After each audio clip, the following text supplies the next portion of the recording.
30 seconds video కోసం మేము ఎంత కష్టపడతామో మీకు తెలుసా? ఆ వీడియోని చూడకన్నా మీరు స్వైప్ చేస్తారు. Hi guys, welcome back to another video. మా అన్న పొద్దున్న 5 గంటలకు ఫోన్ చేసి ఒక షార్ట్ వీడియో రికార్డ్ చేద్దాం రా అని పిలిచారనమాట. ఈ వీడియోలో ఒక 30 సెకండ్స్ షార్ట్ వీడియోని ఎలా షూట్ చేస్తాము, మేము ఎలా కష్టపడతాం అనేది మీకు పూర్తిగా చూపిస్తాను. చిప్ లేకుండా లాస్ట్ వరకు చూడండి.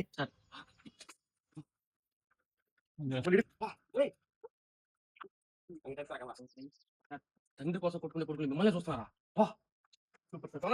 ప్రేమతో కొట్టుకునే కొడుకులు మిమ్మల్ని చూస్తారా? మిమ్మల్ని నవ్వుపీయడానికి ఒక 30 సెకండ్స్ వీడియో కోసము తెల్లవారుజామునే లేచి ఒక లొకేషన్ వెతుక్కొని దానికి ఆ లొకేషన్ కాడికి వెళ్ళి షూట్ చేసి ఇంత చేస్తే మీరు ఆ వీడియోని ఒక 30 సెకండ్స్ వీడియోని చూడకన్నా స్వైప్ చేస్తారు. మీరు స్వైప్ చేసినా మేము గివ్ కన్నా నెక్స్ట్ మీకు ఇంకా మంచి మంచి వీడియోలు చేయాలని మేము ముందరికి వెళ్తానే ఉంటాం. నాదొక చిన్న రిక్వెస్ట్ గైస్, మాలాగా కొత్తగా కంటెంట్ క్రియేట్ చేసేవాళ్ళని, వీడియో చేసేవాళ్ళని మీరు కొంచెం సపోర్ట్ చేస్తే మాకు ఇంకా మోటివేషన్ గా ఉంటుంది. ఇంకా మంచి మంచి వీడియోలు తీయడానికి మేము ముందరికి వెళ్తాం అనమాట. ఈ వీడియో కనుక మీకు నచ్చినట్టయితే ప్లీజ్ డూ లైక్, సబ్స్క్రైబ్. నేను మీ నరేష్ ఉంటాను. మరి నెక్స్ట్ వీడియోలో కలుద్దాం.